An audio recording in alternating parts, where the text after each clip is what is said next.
looks like we've cooled down enough to start adding our eggs. What I'll try to do, and a lot of times if I'm using a hot product, is I feel the bottom of my bowl. So like right here, if it's cooled off a little bit and I can touch it, then it's just right for me adding my eggs. So I try and add 2 eggs at a time. If you get 3 in there, it's fine, and you're not going to hurt anything. What's going to happen is you have cold eggs and warm pate choux base, and so they're going to tend to separate and not look right, and then the pate choux kind of hits the side of the bowl. We're going to add 2 eggs, we're going to scrape the bowl, we're going to add 2 eggs, we're going to let it paddle, we're going to scrape the bowl, we're going to do that all the way through. We're adding 8 eggs total, and we're going to make sure each time we stop the machine and we scrape really well. It's a big part of it because a lot of that pate choux hits the side, it sticks to the side, and we want it to incorporate really well, and it's not going to do that. Stuck to the side of our bowl. Here we go. I'm ready to add 2 more eggs. There we go. Get them in there. And I'm going to do this all the way through. I'm going to stop here so you don't have to suffer through it all. And when I hit 8 eggs and I get them all incorporated, I'm going to show you exactly what we're looking for. Sometimes we might leave an egg out if it looks like it's going to get a little too thin. After the 6th, I'm going to show you what we're looking for in just a minute. So I cut my head off in this video so you could see how we're going to pipe our pate choux and what it looks like. So it's done on the mixer. I added all my 8 eggs.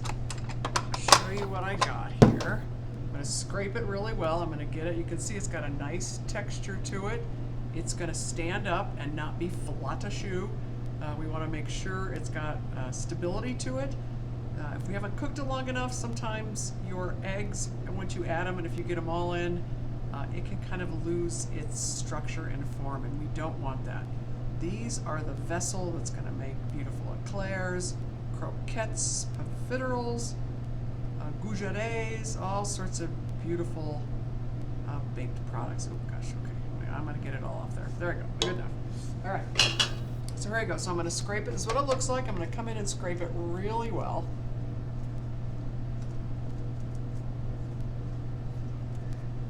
Okay, that's what it looks like. There it is. All right, it's a little bitty batch. What I've gone ahead and do, we're going to pipe eclairs, is I have drawn 4-inch lines on my parchment at an angle. I'll hold it up this way so you can see. And then I want to make sure that I turn it over and don't pipe on the marker because it will show up, and I don't want to do that. So the first thing I'm going to do is I'm going to pipe an eclair, and I have an 828. It's the larger star tip, and I don't want to put a lot of pate choux. We're going to load 2 different bags, so I'm going to see how many eclairs I get out of how many I'm looking for, and then we're going to figure it out as we go here. Because Chef Andre wants croquettes too, and I want to leave enough to do those as well. And those are on another sheet pan. I'm going to show you what we're doing. It's croquette is a cream puff, a beautiful profiterole that we're going to egg wash, and we're going to add pearl sugar to. Okay, so I have it loaded, and I want to show you. I want to teach you the Carrie Logan way of creating an eclair. And I'm going to lock this down, and I have none on me, which is very important. It's all locked and loaded. Where I have a line, I'm going to come in and do a swirl with my tip 4 times, 4. And I'm going to count it. I'm going to go 1, 2, 3, 4. I'm going to stop here and I'm going to tear off the end of that eclair, that pate choux, so I don't have a tip. That tip will brown too much and I don't want that. So there's 1. I'm going to do it again. 1, 2, 3, 4, and then I tear off and release my pressure. There's 2. We're going to go 1, 2, 3, 4. Release my pressure. I think I get 1. I might need to load some more in here. We're going to see how many we're going to get out of here. Because we want some of each. Same idea. I'm going to bring my bag all the way down over my hand, and I'm going to find where the pate choux is in there, because it'll need a good burp. And if I can kind of match up product, it might not need such a good burp. So let's make 5 of these. Let's see how I get. Let's see where I get. Like I said, we're making it up. 1, 2, 3, and I'm going to go 1, 2, 3, 4. Release my pressure. I'm going to go here and go 1, 2, 3, 4.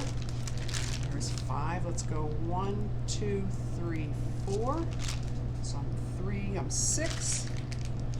I bet I can get a couple more. 1, 2, 3, 4. I'm going to have to add some to that guy.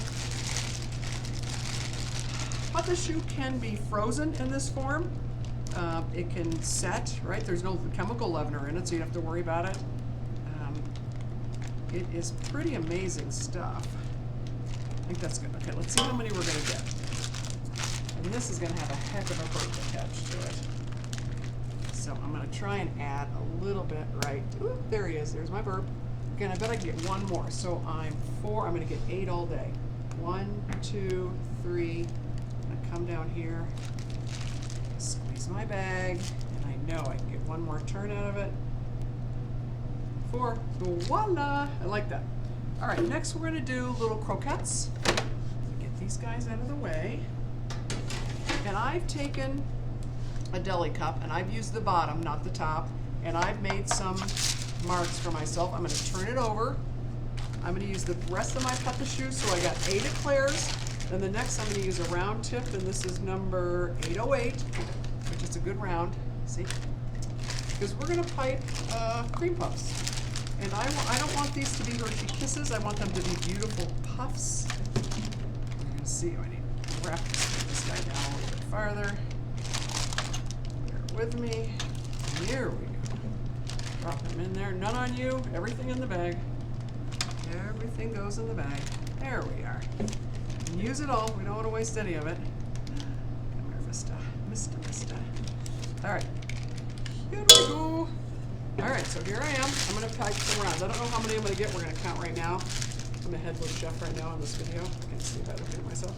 So I'm gonna crank it down. I'm gonna load my product in.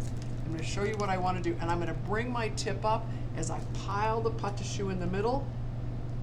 And then I'm gonna come here and I'm gonna release my pressure and I'm gonna tear it off. I'm the same thing. I'm gonna come in here, release my pressure and tear it off. And I'm not right down on the sheet pan.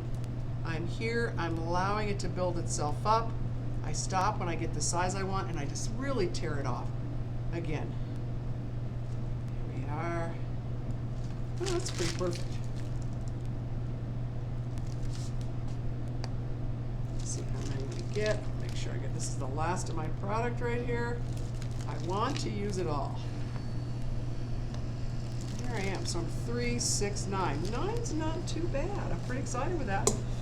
The one thing we're going to do with the croquettes, it's always a question, do you want to, oops, I'm back, here I am.